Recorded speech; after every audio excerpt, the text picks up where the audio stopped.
Hello friends, Rupal food લેબમાં આપ સૌનું સ્વાગત છે।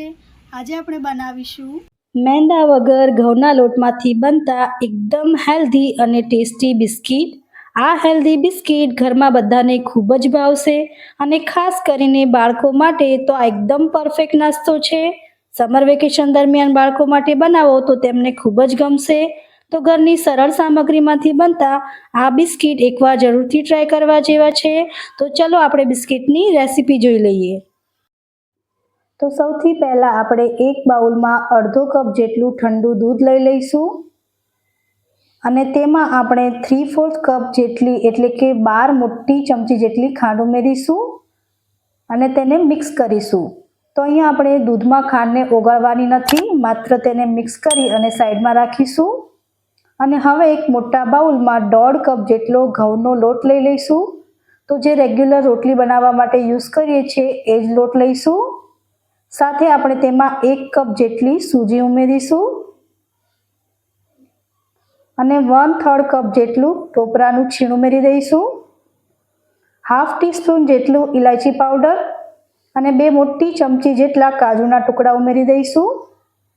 બધી વસ્તુને એકદમ સારી રીતે મિક્સ કરી લઈશું। હવે આપણે લોટમાં મોણ માટે 2 થી 3 મોટી ચમચી જેટલું ઘી ઉમેરવાનું છે અને અહીંયા એ વાતનું ખાસ ધ્યાન રાખવાનું કે લોટમાં વધારે મોણ નથી આપવાનું, નહીંતર બિસ્કિટ તેલમાં તળતી વખતે તૂટી જશે। તો માત્ર આપણે 2 થી 3 ચમચી જેટલું ઘીથી મોણ આપીશું અને હવે આપણે જે દૂધ અને ખાંડનું મિશ્રણ રેડી કરીને રાખ્યું છે તેનાથી લોટ બાંધી દઈશું। તો જે તળિયે પહેલાં ખાંડ બેસી ગઈ છે તેને એડ કરી દઈશું અને પછી આપણે તેમાં થોડું થોડું દૂધ એડ કરતા જઈ અને કઠણ લોટ બાંધી લેવાનો છે। લોટ ઢીલો ના થઈ જાય એનું ખાસ ધ્યાન રાખવાનું।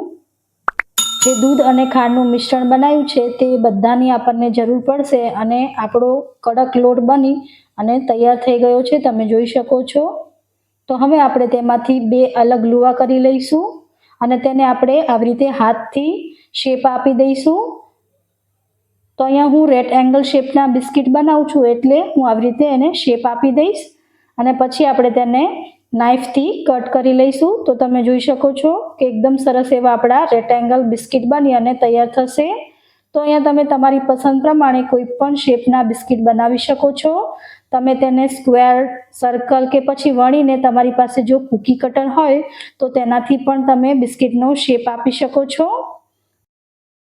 તો આવી રીતે આપણે બધા જ બિસ્કિટ કટ કરી અને રેડી કરી લઈશું અને હવે આપણે બિસ્કિટને તળીશું। તો એની માટે એક પેનમાં આપણે તેલ ગરમ કરીશું અને ગેસની ફ્લેમને આપણે સ્લો ટુ મીડિયમ સાઈડ રાખીશું અને મીડિયમ એવું તેલ ગરમ થાય એટલે આપણે તેમાં બધી જ બિસ્કિટ એડ કરી દઈશું।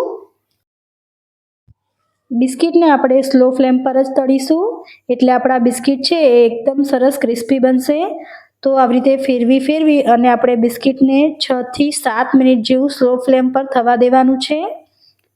તો તમે જોઈ શકો છો કે આપણે ઘીનું મોણ એકદમ પરફેક્ટ આપ્યું હતું એટલે આપણા બિસ્કિટ બિલકુલ પણ તૂટતા નથી। તો સ્લો ફ્લેમ પર 6 થી 7 મિનિટ જેવું તળાતા થયું છે અને તમે જોઈ શકો છો બિસ્કિટનો એકદમ સરસ કલર આવી ગયો છે અને એકદમ સરસ એવા ક્રિસ્પી પણ થઈ ગયા છે। તો હવે આપણે તેને એક જારામાં કાઢી લઈશું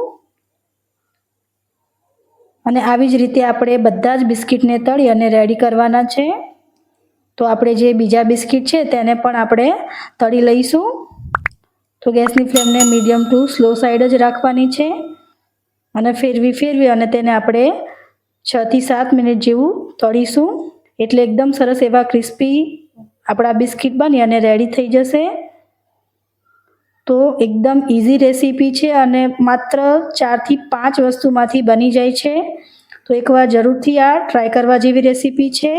બધા જ બિસ્કિટ આપણા તળાઈ અને રેડી થઈ ગયા છે। તો હવે આપણે તેને એક પ્લેટમાં સર્વ કરી લઈશું। માત્ર 4 થી 5 વસ્તુમાંથી બની જતા એકદમ હેલ્ધી અને ટેસ્ટી એવા આપણા ઘઉંના લોટના બિસ્કિટ રેડી છે। આ રેસીપી જો તમે એકવાર ટ્રાય કરશો તો તમે વારંવાર બનાવો એટલા સરસ ટેસ્ટી લાગે છે। તમે તેને ચા સાથે ખાઈ શકો છો અથવા બાળકોને લંચ બોક્સમાં પણ આપી શકો છો। જો તમને મારી આ રેસીપી સારી લાગી હોય તો રેસીપીને લાઇક કરી તમારા ફ્રેન્ડ્સ અને ફેમિલી મેમ્બર સાથે શેર કરજો અને આવી જ નવી રેસીપીઓ જોવા માટે મારી ચેનલને સબસ્ક્રાઈબ કરી અને બાજુમાં આપેલી બેલ આઇકન પ્રેસ કરજો, જેથી મારા નવા રેસીપી વિડીયોની નોટિફિકેશન મળે. Thank you for watching.